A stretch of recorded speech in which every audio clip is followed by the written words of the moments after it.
Hi, everyone. Welcome back to BIEB 152, Evolution of Infectious Disease. This is lecture number 17. This is HIV evolution. So today's lecture is another one where we're going to hone in on a specific pathogen, but you'll see that we review a lot of the subjects that we covered. This course is set up in a way that we build from the very beginning to the end. And so these are some of my favorite lectures because they're really rich with a lot of content on the evolution of infectious diseases. Okay, so let's get into the show. So today I'm in the office. It's a little bit less distracting, but there's a trade-off. You guys know I love to talk about trade-offs and how to optimize on trade-offs. The trade-off is that you don't get pictures of Wrigley today. So yesterday when I was realizing that I was going to come into the office again, I decided to take a few pictures of Wrigley. Like I said, she loves to nap, and she naps in all kinds of different positions and locations around the house. So that's the guest bedroom. That's where I give the lectures and when I'm at home. And she has claimed that bed for herself. That's where she gets away, kind of has privacy and can take a good nap. And I have no clue why she put the pillow on top of her, but she optimizes her naps, that's for sure. She is outside in the backyard, half in the sunlight, half in the shade. Maybe that's some optimality as well. And that's her at night, laying on the couch. So, yep, what does Wrigley do all day? She naps. I'm pretty jealous. Okay, moving on, away from taking the temperature on Wrigley to taking the temperature on COVID-19. Okay, last taking the temperature was pretty depressing. This one is more optimistic. There is another study that has reported success with these monoclonal antibodies. If you remember, we talked about monoclonal antibodies in our lecture about different therapies for COVID-19 and their varying success. There were examples already where monoclonal antibodies were effective at suppressing SARS-CoV-2 infection of cells in cell culture. So that's always the first step to developing new therapies, work with them in cell culture. And so now we have two more examples, and we know a lot more about how these antibodies actually work, and they seem very promising. So if you remember, what antibodies are they are natural immune system reactions to diseases. So this is your immune system learning how to combat a disease, and that antibody targets something on the virus. And so when we talked about plasma and convalescent therapy, basically the way that works is you just have this gamish of antibodies that naturally formed when a person had the infection, and now they're cured because of the antibodies. And so you give those antibodies from one person to the next person, but it's kind of a black box. You don't know exactly what you're giving them, how many antibodies there are, all of those different, just mysteries that are involved with the plasma. Here, what you've done is you've isolated specific antibodies from plasma, from humans, and you can grow them in the lab and then perform experiments on them to see how effective they are at dealing with SARS-CoV-2. Okay, so let me just go through these bullet points now. So in this study here, they, and I think this study was just published last week, I forget the exact date, but what they have found is that there are two antibodies that they isolated that are effective in cell culture, but also in rhesus macaques. The antibodies were isolated from humans, from convalescent plasma. And so now that they have found them, the question that we all want to know is, what are the next steps? How far away are we actually to getting these as an effective therapy? So there's lots of hurdles, of course. So we've just worked with these in these laboratory systems so far. So eventually you'll have to do human trials, of course. But I have a lot of hope that they'll be effective. So in human trials, you're both looking at how effective they are at suppressing a disease, but also if they have any side effects on humans. And these are antibodies that are generated by immune systems of healthy people that had a successful round of recovering from COVID-19. And so I think that there's a high probability that they will work and they won't have bad side effects. So the next step is, of course, FDA approval. This can be tricky. These biological um, drugs or therapies are not as established as chemical compounds for therapies, but there are 60 other monoclonal antibodies, or over 60, that have been approved by the FDA. So there is a precedence for this, and so hopefully that makes it easier to get approval for these monoclonal antibodies. And then the last part of the equation is always how fast can you produce the therapy? And certainly with these, you can actually do mass production. You can grow these monoclonal antibodies in cell cultures, and you can grow cells in these huge bioreactors. And so it is pretty scalable, and hopefully we can get a lot of this produced quickly and get it out to the hospitals. So I don't know, I feel good about this. So let's actually go into the data.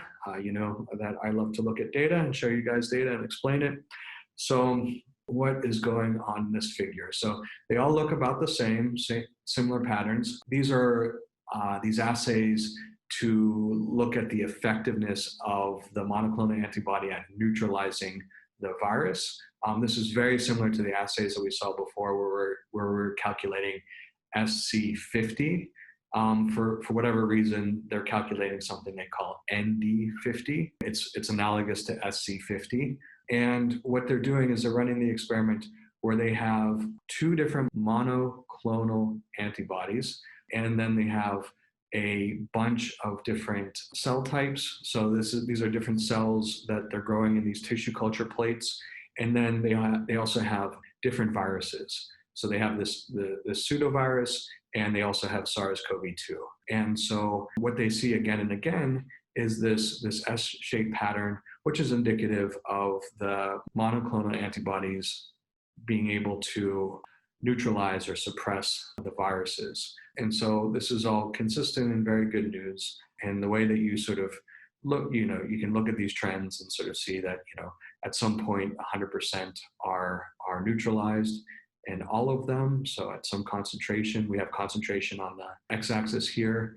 And this is antibody CA1, CB6. And what these are just the calculations of this ND50. So you can see that they change per the different cell lines and per the different viruses. But the pattern is consistent. Each of these experiments was done actually twice, but this is just data from one replicate of each of these experiments. So that's looking good. And then what I really love about this paper is that they figured out the crystal structure of the antibody, and they showed how the antibody is actually working on SARS-CoV-2. It is binding to the spike protein. That's the S protein. That's the thing that makes the corona shape for the coronavirus.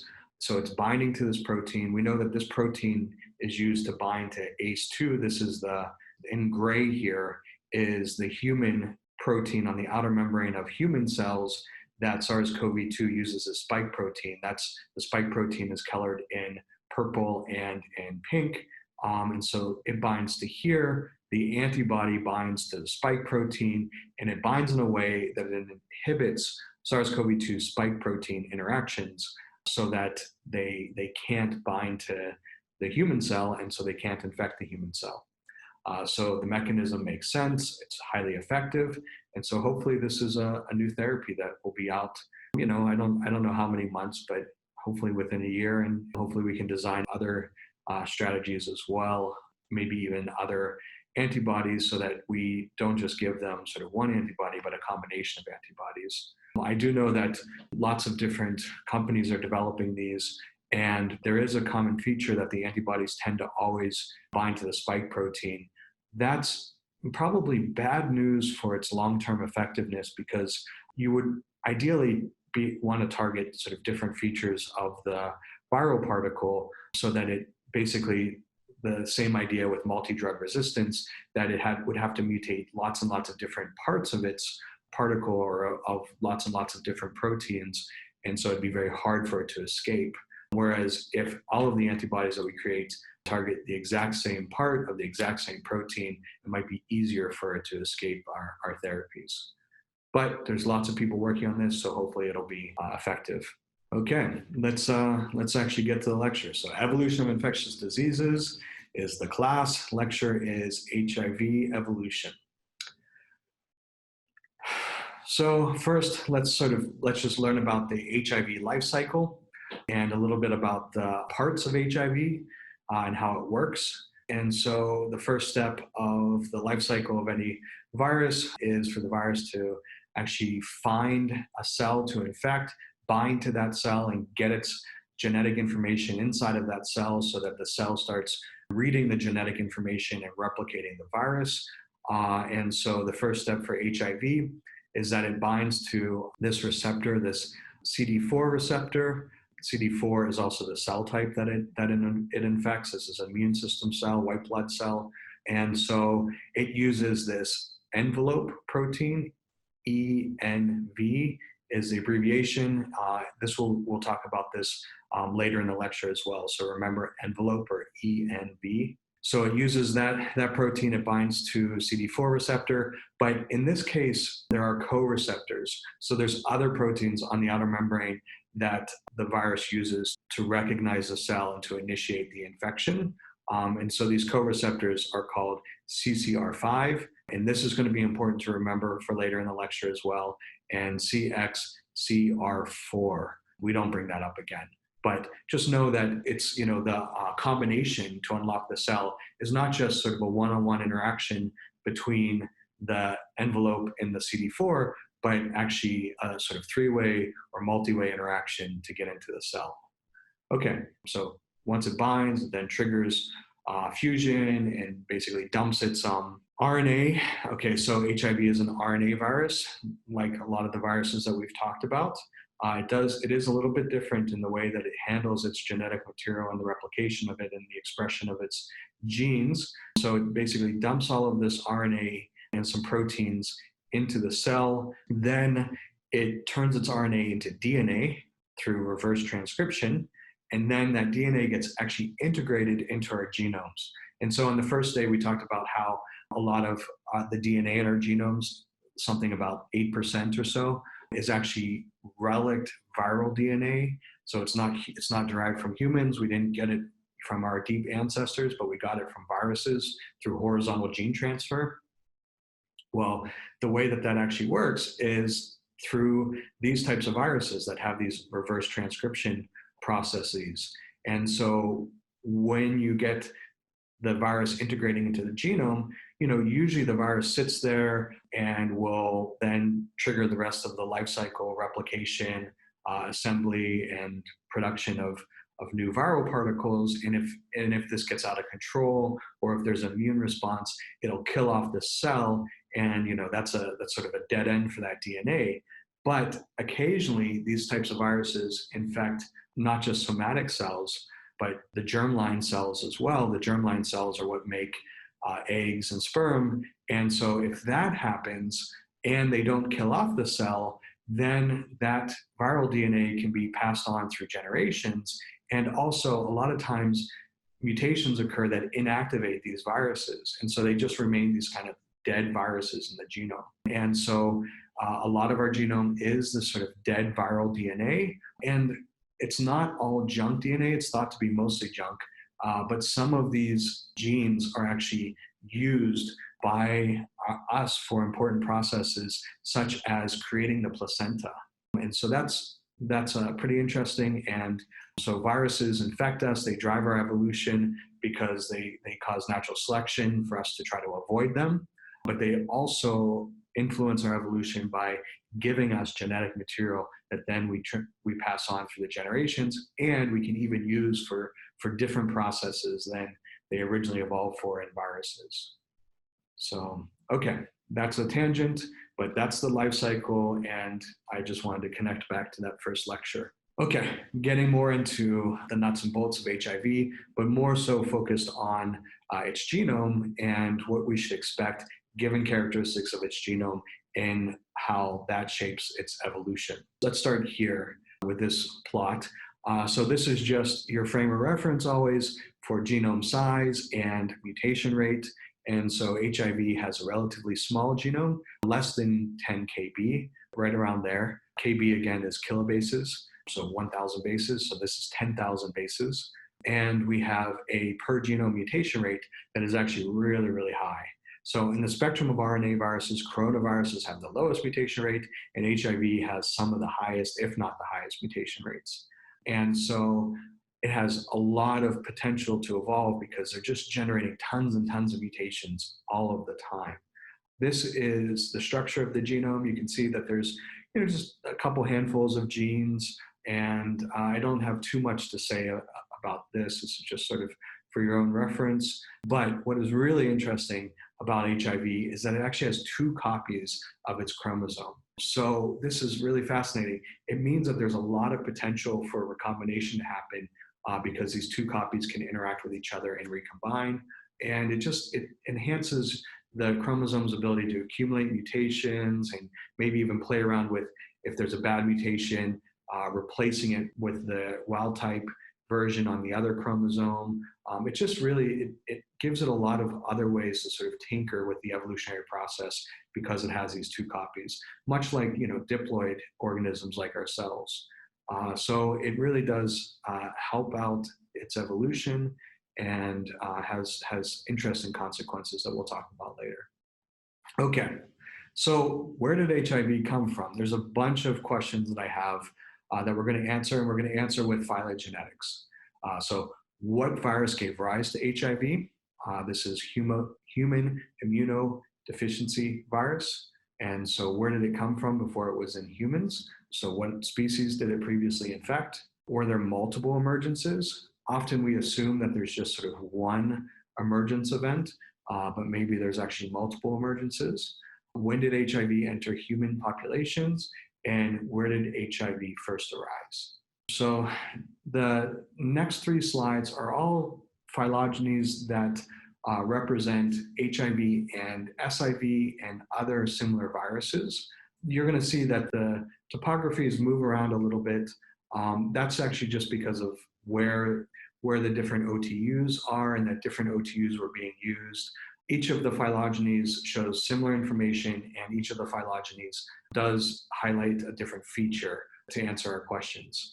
And so this is a nice reminder that these OTUs are going to move around the phylogeny, but their actual relative position to each other will remain the same. Remember that when you're reading a phylogeny, if something's at the top versus the bottom, doesn't actually convey any information. It's the branching structures, and the branching structures can rotate around each other.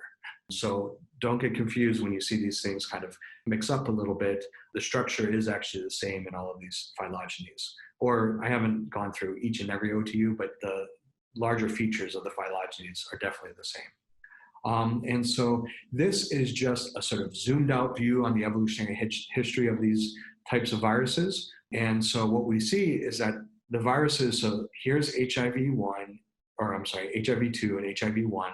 What this is telling us is that actually HIV did emerge multiple times, at least 2 times. We'll go into a little bit more detail in a second. We have SIV, so that's simian immunodeficiency virus, SIV. And so simian, think of it as primate immunodeficiency viruses. These are isolated from sooty nose monkeys and also chimpanzees. And we know that the most recent common ancestor to HIV-infected chimpanzees and the HIV-2, the closest relative to it, is found in these sooty nose monkeys. And so that's sort of the picture here, but where it's been discovered that even that primates in general don't have much of a history with this type of virus. And so where did it come from even before that? And so it turns out that the most closely related virus is in cats, and then there's a version in horses and cows and so on. So there's a lot of different mammals that actually have this virus or a similar type of virus to HIV. And so its history was really spent with these mammals, and more recently has moved into primates and moved into humans. Okay, so this is a phylogeny that now we can begin to see exactly how many emergences have led to the HIV pandemic. So what we see here now is a little bit finer resolution on SIV and HIV. And what we see is that actually there's HIV-2 and there's HIV-1, but there's multiple emergences of viruses like HIV-2, so HIV-2A and HIV-2B, these are subcategories.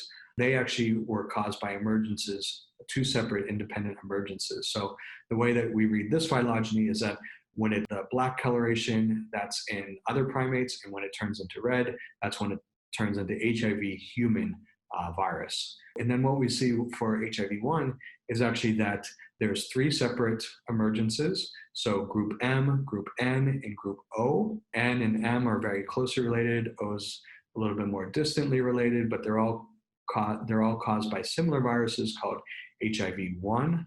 And later in the lecture, we are going to talk about differences between these subtypes and specifically HIV-C. So remember that HIV-C is a subtype in this group M, and we're going to look at how these things vary and which ones are actually more adapted than other ones. Okay, and so now I want to get to the question of dating. And so this is from a study from 2009, actually from a fellow UCSD professor, Joel Wortham. He's at the medical school in Hillcrest. And so this is work that he did. I'm not sure at what stage of his career, but he found very specific dates for when he thought and when we could estimate when HIV-1 and HIV-2 spread into the human population. And so this is, I don't know if you remember, we used this phylogeny earlier to teach about molecular clocks and how you backdate. And this is the phylogeny that Joel published. Okay, so we have this group that leads to the two emergences of HIV-2. Then we have this group that leads to the three emergences of HIV-1. And then we can use sequence information, this phylogenetic information, and we can create a molecular clock in order to figure out specific years even that we think that this virus emerged into human populations. And so HIV-2 strains A and B emerged in 1932 and 1935. These are very specific. There is some error associated with it, but you can think about the 1920s to the 1940s are when HIV-2 emerged. Then for HIV-1, the prediction wasn't as specific. And so for M, it was 1900s. N, it was actually 1963, but there's error around that. So think 1960s and 1920s for O. These dates actually correspond well with the first known case of HIV was in 1959 in the Democratic Republic of Congo. So this is sub-Saharan Africa, kind of in the center of the continent. So yeah, so that's when it emerged. So 20th century, we really didn't know about it until the 80s. And so it took a very long time to sort of spread in human populations until it turned into a worldwide pandemic and really started taking off and causing, the crisis in the 80s and 90s associated with HIV. Okay, so that's kind of where it came from, when it happened, and so forth. Now let's get into a little bit more of the biology and the evolution of HIV. And so one of the interesting things about HIV, and there's a bunch of studies that have shown this actually, is that there appears to be a trade-off between beta, transmission rate, and V, or virulence. What we measure for virulence here is viral load. So it's like the number of particles that are created during an infection. And so the higher that is, the more deadly the virus is. And so the more deadly the strain is that produces that high viral load. So there's lots of genetic variation in HIV, and some of this genetic variation affects these two variables, beta and virulence. And the way that it affects it conforms to this trade-off that I've talked about before. And so this is the paper that we're going to talk about. And here is the first bit of data, and this is establishing the trade-off curve. The figures that I'm showing you today are a little bit more complicated than normal. They're going to show trends. Often they're mixing data and model predictions together. And so I'm not able to give you a very specific description of the data that goes into each of these figures, but we're going to walk through the trends and what the overall figures tell us. And so in this figure here, we have, this is virulence on the x-axis. So this is that SPVL, that's a viral load. So the copies of the virus per milliliter. So it's concentration of viruses. And so there's different strains that have different abilities to make either infections that cause high concentrations of viruses or low concentrations of viruses. And then there's transmission rate per year. So this is that beta. This is how effective a strain is. And so when we combine different types of data, we find that there is this trade-off curve. Notice that the trade-off curve is different than the ones that we had gone over before. Before, we had always talked about this as being just sort of a straight line, right? And we had that phage data that showed that straight line. And so sometimes these trade-offs can be very straightforward. They can just be a linear relationship between these two variables. But other times, trade-offs can actually take more complex relationships. And so this one is nonlinear, but it is this increasing relationship. At its heart, it's very similar to that line that we looked at before.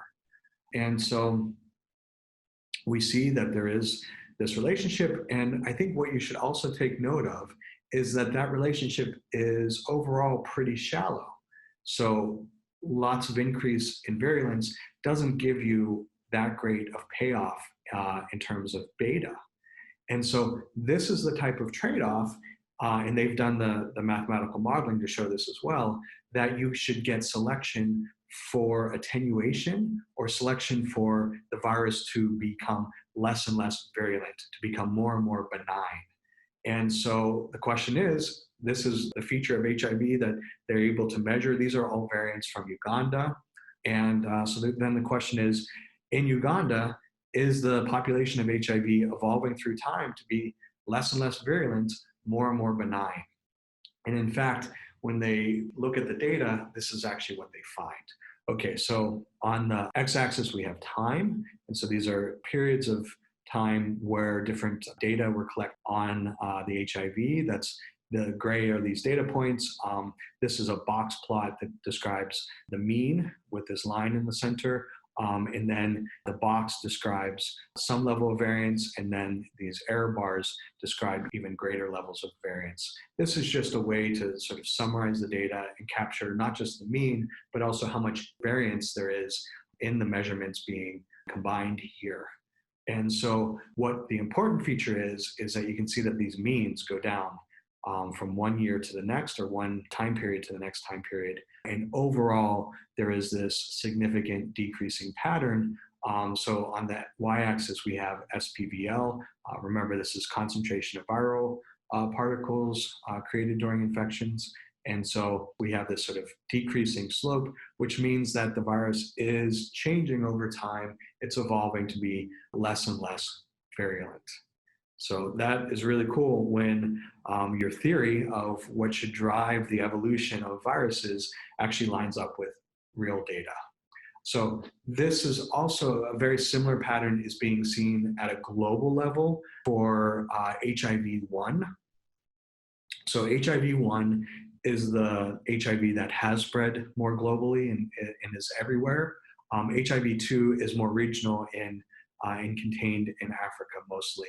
So HIV-1 is the one that we focus a lot on and is causing the global pandemic. And so remember, in HIV-1, there was the M, N, and O larger categories. And then within M, I think there were these subcategories of A through H or something like that. So what we're doing here now is we're tracking the types of these subcategories. So HIV-1C over time has increased in frequency in all of these different regions. So this is all in Africa, East Africa, this is in China, South Africa, and in Brazil, we have this trend where HIV-1C is supplanting other HIV-1 subcategories. And so what we see is that, especially in China, it's very clear that C is taking over. C is dominant in South Africa, C is increasing in Brazil, and increasing in these other countries as well. And so this is a pattern of natural selection, and it suggests that there is some characteristic of C that is helping it spread. And what is well known about C is that C is not as virulent as the other HIV-1 subcategories. So this is further evidence that there is natural selection acting on HIV to make it, not friendly, but a little bit nicer, I guess. I don't want to say that about HIV. It's a very terrible virus that's, obviously hard to recover from, or impossible to recover from. But there is evolution to make it less virulent. Okay, so the next section, what I want to go over is HIV evolution within patients. And so HIV causes these infections that last for decades. And so there's a lot of opportunity for the virus to actually evolve as it's infecting an individual patient. And so researchers have gone into, just like Tammy Lieberman did, where they look at HIV over time and see how it's evolving within a single patient. And so the study that I'm going to talk about is this one here. So population genomics of intra-patient HIV-1 evolution. And just quickly, this is just talking about their sampling strategy. So they would isolate plasma from different times during an infection. They would get the HIV-1 RNA out of the plasma. And then this is just sort of nuts and bolts stuff. If you're interested in this sequencing technology, all of our sequencing technology is focused on sequencing DNA. And so you create cDNA from this RNA, you amplify it, you then prepare it for the sequencer by making these libraries, you sequence it, and then you have to use a computer to put back together all of these different fragments of sequence. You don't have to really worry about these different steps.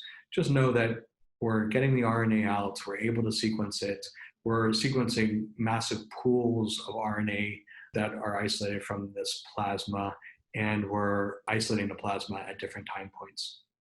And so here are the evolutionary dynamics that are revealed. So really complex. So what do we have here? On the x-axis, we have time, and on the y-axis, we have SNP frequency. And so this is where mutations arise, they occur in the genome, and they increase in frequency, and they can spread through the population. We see that some mutations fix in the population, so many of them actually fix in the population, but there's also many mutations that kind of fluctuate around and eventually rise and then go extinct, maybe because this mutation is beneficial but wasn't as good as another mutation and got pushed out of the population. It's unclear exactly what's underlying each and every one of these trajectories, but the overall pattern is that there is a lot of evolution that you can actually see in terms of the gene frequency changing over time in this population of HIV within a patient. So the question always is what is the dominant force acting on their evolution? Are these patterns caused by natural selection or genetic drift? If it's natural selection, then we know that it could be changing its phenotype, and we want to know that. How is it changing its phenotype? Is that bad for us? Or if it's drift, then it seems that the virus is not changing, and so we don't have to worry that much about evolution. And so they did an analysis where they looked at different categories of proteins in HIV, so envelope, accessory, structural, or enzymes.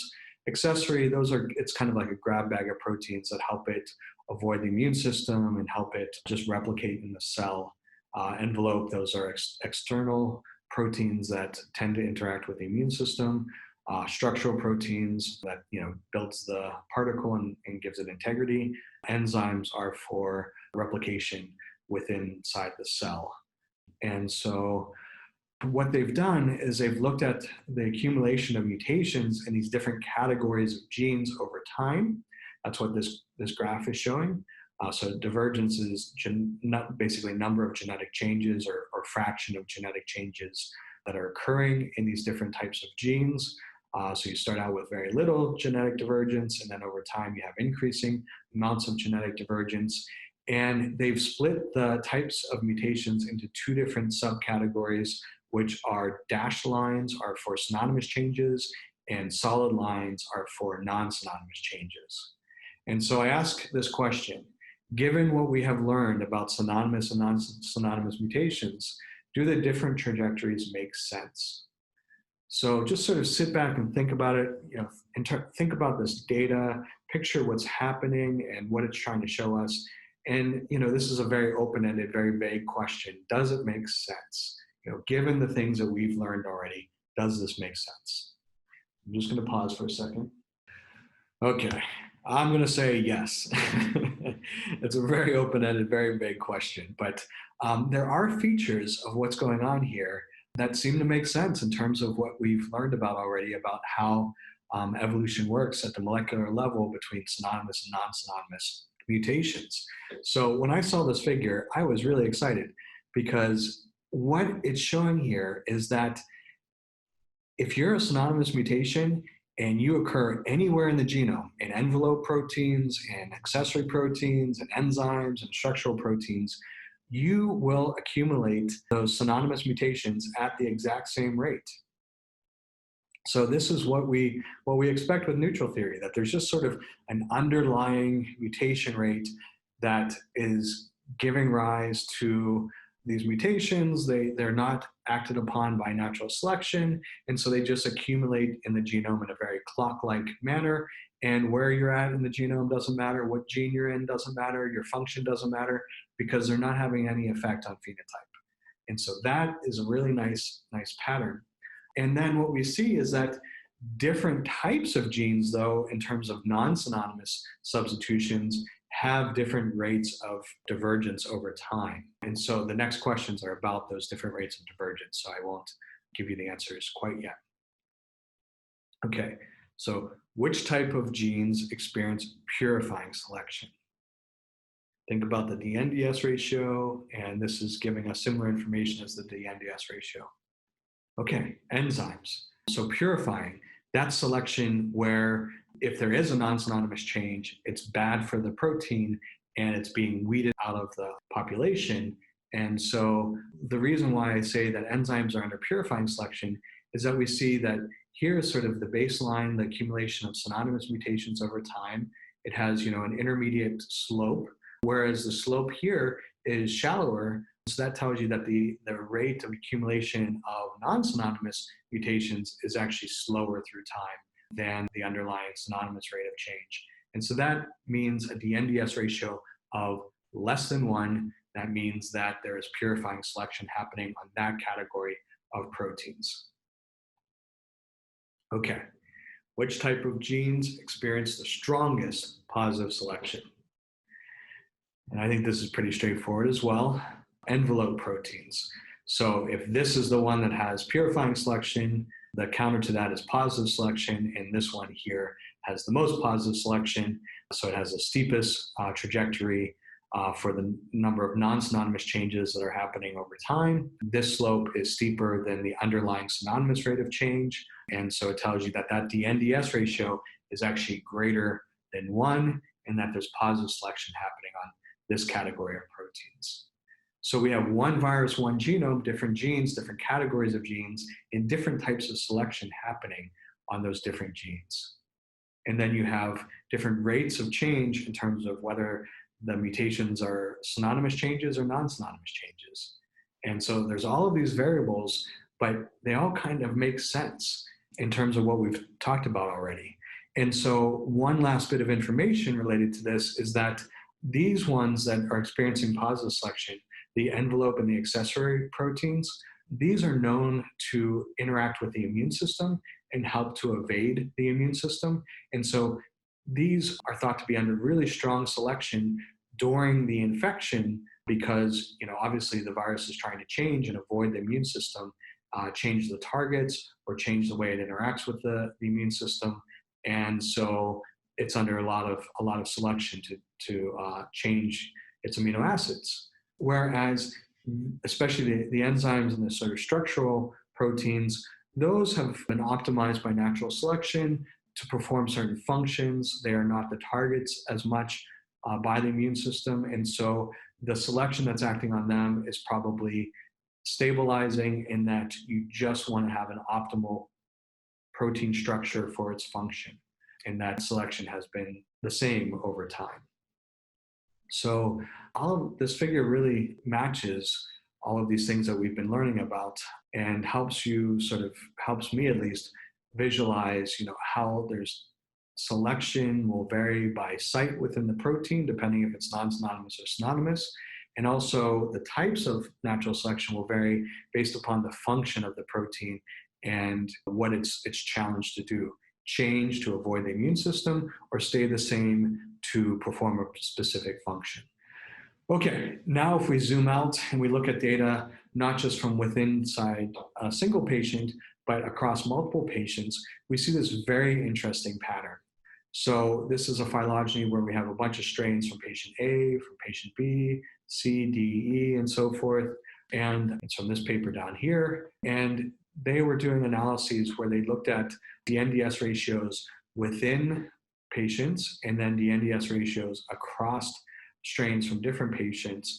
And they got this really interesting result where, just like what we talked about, there's a lot of the NDS values that are greater than 1, that there's positive natural selection happening within patients, that the virus is actually changing and adapting to the patient, avoiding its immune system, avoiding the drug therapies that the patient is taking, and so forth, maybe even changing the way that it binds to cells to enhance that ability. And so there's lots of selection within patients. But what we find is that the NDS ratio, when you start including viruses from multiple different patients, ends up giving you a value that's closer to 1. And this does make sense in that when viruses are spread from one patient to the next patient, there's a huge bottleneck process that happens there. And so you get an effective population size that's very small. And so then you get a lot of mutations fixing in that next patient, not due to natural selection, but due to random genetic drift. And so during that bottlenecking process and the transfer from one patient to another patient, you've turned up the knob on the effectiveness of genetic drift. And so you can actually see that pattern when you analyze sequences from different patients. So the sequences within a patient show a pattern of strong natural selection. Sequences between patients show a pattern of lots of genetic drift happening. So that's pretty fascinating. So now you have differences not just within genomes, but at different periods of the progression of the disease.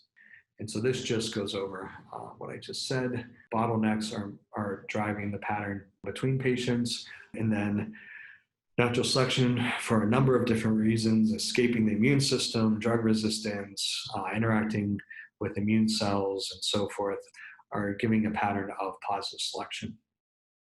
Okay, so one of the main drivers of HIV adaptation is drug resistance.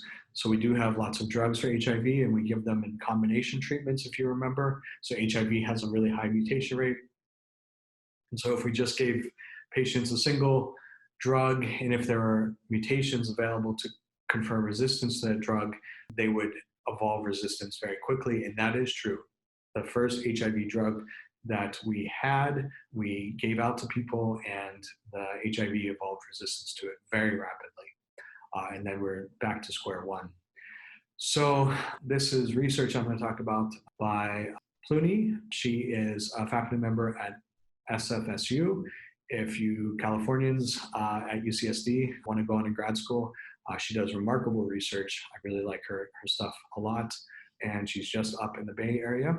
And this is work that she did when she was at Harvard on standing genetic variation and the evolution of drug resistance in HIV. And this is the data. We've talked a lot about how combination therapies, where we put in multiple drugs, are more effective. And we often have cited HIV as the case where these multiple drug therapies work, these cocktails work really well. This is the data that shows us that. And so here are the data. And this is another really complex figure that's mixing mathematical models and data and statistics together. What I want you to do is just focus on the X and Y axes and the overall trend that they are showing, okay?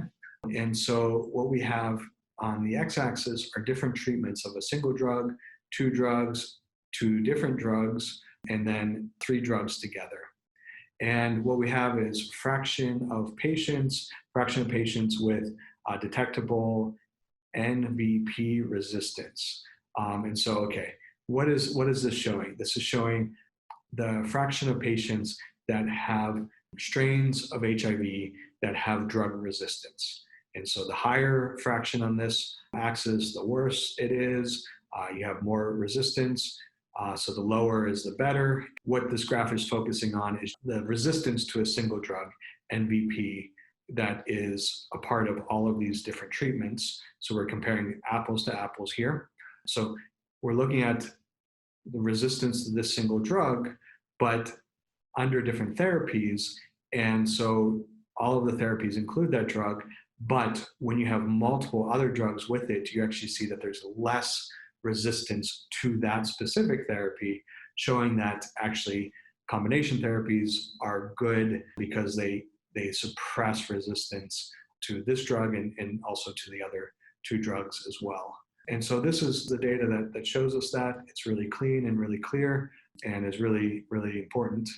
Another feature of this paper that I thought was interesting and relates to the course, the stuff that we've talked about, is this relationship between effective population size and the probability of observing drug resistance. And so the thing is that combination therapies work well, but as you increase the total population size of the virus, the more opportunities you have for that virus to mutate and get those drug resistance mutations. And so the higher the probability that you'll get to actually observe drug resistance. So that just makes sense in terms of those early lectures that we learned about mutation rates and how the generation of genetic variation depends on the mutation rate times the number of genomes that have replicated. So that's the effective population size here. Okay, so a couple more things. This is research. This is just one example of people studying the fitness effects of different mutations in HIV, and then creating what we have talked about before are fitness landscapes. And so this is a pretty complicated fitness landscape. The way that you can read this, and this is just kind of somewhat of a cartoon representation of their data. The way that you can read this is that these dark colorations are low, that's a valley in the fitness landscape. And then there are these hills and different topographies of the fitness landscape. And so genotypes that are positioned high up in the fitness landscape have high fitness, and genotypes that are lower in the fitness landscape have lower fitness. And so what they're also plotting here are these sort of evolutionary trajectories that if you start at different points in the fitness landscape, you can gain mutations and move up in the fitness landscape and reach higher and higher fitnesses. And then these circles are regions where there is stabilizing selection and you get stuck in these different regions in the fitness landscape. Lots of people have studied different proteins of HIV and mutations within those proteins and come up with these fitness landscape structures. This is for the ENV gene. This is the thing that binds to the human cells, the CD4 cells. And so obviously these mutations have a huge effect over whether or not it can get into the cell, and so have a huge consequence for the fitness of the virus. I'm showing you this just to talk about fitness landscapes a little bit more. I think it's a really nice way to sort of visualize how populations sort of mutate and gain fitness and evolve over time. But I'm also showing you this fitness landscape because this is different than the other fitness landscapes that we've looked at. The other fitness landscapes had just a single peak. Do you remember for antibiotic resistance, 4 mutations led to this high level of antibiotic resistance. 5 mutations were bad, 6 mutations were bad, 3 mutations were not as good as 4 mutations. And so it gave you this one peak where the optimality was 4 mutations. And so that might paint a very simple picture of how evolution works, that you sort of get to the optimality and it's very easy to get to the optimality. And then you experience stabilizing selection once you're on that fitness peak. However, actually a lot of fitness landscapes are not that simple. They have all of these different topographical features where you have hills and valleys, and you have different local peaks So this is a local peak, that's a local peak, this is a local peak, these are local peaks over here. So you can see there's these evolutionary trajectories that take the population to a peak and then it gets stuck. And so this is the main issue with really predicting evolution, is that if you have these really complex fitness landscapes, so first off, being able to measure these topographies is still very difficult, even though we do have some examples. But then being able to predict where the virus is going to go and where it's going to end up is difficult. Sometimes if you start out here, there's sort of a main attractor to this region, and these genotypes will be selected for, and that's where you'll end up. But there's other regions where if you start out here, you can end up in lots of different locations in the fitness landscape. And so what this means is that there's a lot of contingency or randomness to the evolutionary process, even when you have evolution by natural selection, that's a guided process that's moving you up in fitness through time. Which mutations you get, in which order they occur in, what trajectory you go on in this fitness landscape will determine where that population ends up. And so when you have structures like this, evolution is a lot less repeatable and a lot more difficult to predict. So that is one of the major challenges in evolutionary biology, is how to predict evolution when you have these complex landscapes. These complex landscapes are caused by epistasis, those gene by gene interactions. And so when you have lots of epistasis in biological systems, it makes the problem of predicting evolution even harder. So that's just sort of a warning and pointing out where one of the main difficulties is in the field of predicting evolution in terms of understanding where infectious diseases are going to move. Okay, so we are going to wrap up the lecture. We might actually be a little bit early. I definitely owe you guys some minutes, so that's good. And I want to talk about genetic variation in the human population and how some genetic variation is actually associated with immunity to HIV. So HIV is spread around the world, but some people actually have a mutation that confer really high levels of resistance to HIV. And so the mutation is in this CCR5 protein. If you remember from the very beginning of the lecture, CCR5 is a co-receptor. So this is a protein on the outer membrane of the CD4 cell that the virus uses as a part of its infection process to bind to the cell and get into the cell. And so if you have a deletion, so that's described here, if you have a variant that's called CCR5 delta 32, so you have a deletion, that's what the delta refers to, as a deletion in the protein, then you are missing a part of the protein. Maybe even the protein doesn't, I should know this, but it could be that the protein doesn't even form and go to the outer membrane. I'm not sure exactly of the mechanisms for how resistance operates, but basically part of the protein is missing. Now HIV is no longer able to use that protein to get inside the cell, and so it doesn't have a successful infection. And so there are lots of humans actually in the world that have this. It's still a rare variant, but there are lots of examples of it. And so here is work from John November, who is now at the University of Chicago, where they're showing where there's high frequency of this mutation in human populations. So there are some human populations that have the mutation at a frequency of 18%. So that's in a lot of individuals. It's still rare, but what we find is that those populations tend to be in Europe and in Asia, but not in places that are being hit the hardest by HIV, such as in sub-Saharan Africa. And so the question is, well, if this mutation confers resistance to HIV, why isn't it at higher frequencies in human populations that are feeling the greatest burden of HIV? This graph is hard to really see where that is in the globe, but you can see the Mediterranean Sea and Italy. So this is just for reference for where we are in the world in using this graph. And so people for a long time were thinking, okay, well, why is this at such a high frequency in the population when a mutation that actually knocks out a huge part of the protein is at a high frequency, it's kind of mysterious. It should be deleterious, but it's at a high frequency. And so maybe it plays a role in disease resistance. Well, it does play a role in HIV resistance, but it's in populations that have not been exposed to HIV for that long. So there shouldn't be enough time to really select for these variants. And so what could have selected for these variants in the past? And so people hypothesize, well, maybe it confers resistance to the bubonic plague, or maybe it confers resistance to smallpox, the Great Plague. And so we know that Europe was hit hardest by those diseases. And so maybe that's why, if this mutation confers resistance to those viruses, then that's why it's at such a high frequency in European populations.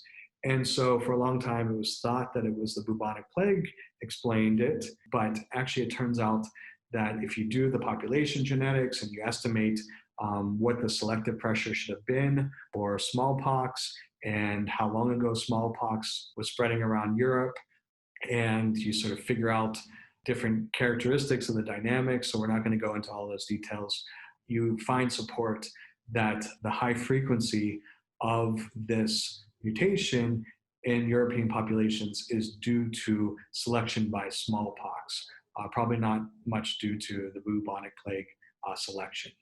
But it's amazing to me that you can look at these geographical patterns and you can make estimates for selection coefficients given different selection pressures caused by different pandemics like we're going through right now, and actually model what happened in the past or likely happened in the past, and begin to test hypotheses about the agents of natural selection on human populations that are transforming our own genomes.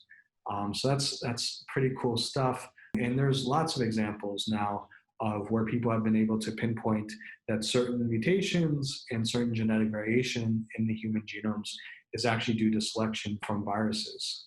Also, just sort of to recap what I just went over, this mutation was driven by selection by smallpox. This also makes sense that mutations that give you resistance to smallpox would give you resistance to HIV, because HIV is a pox virus. It's a type that's very similar.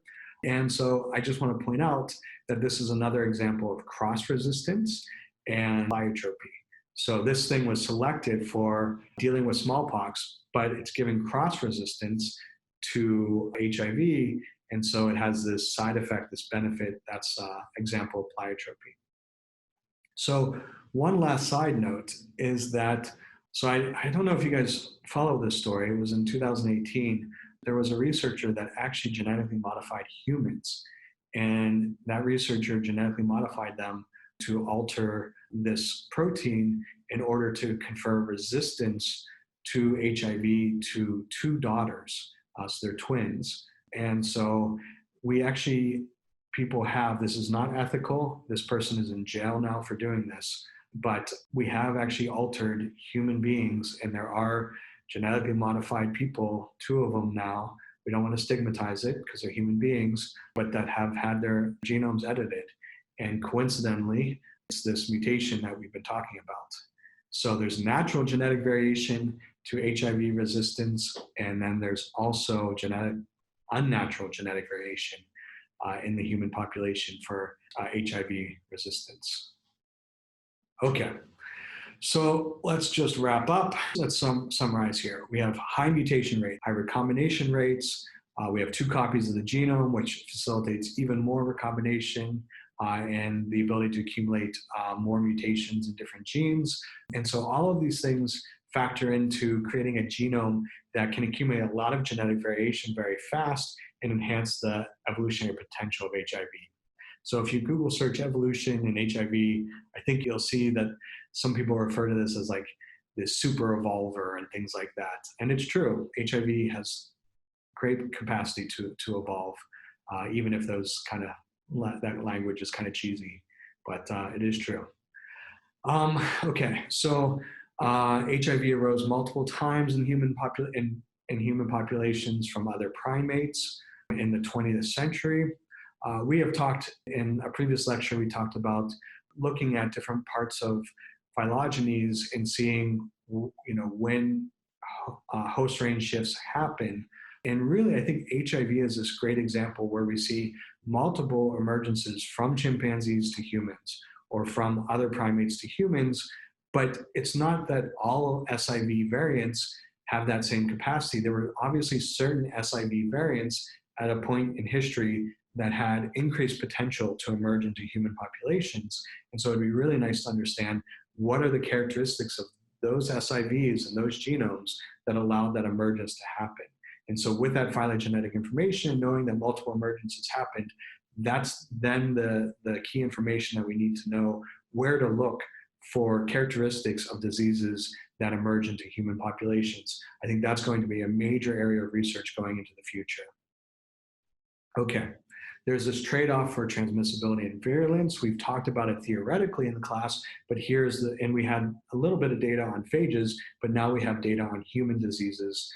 There is that trade-off curve, and that the shape of that trade-off curve is such that it actually favors viruses that have less virulence and less transmissibility. Those viruses actually overall have higher fitness, and so natural selection is driving HIV to be more and more benign. We have adaptations within patients that we can see.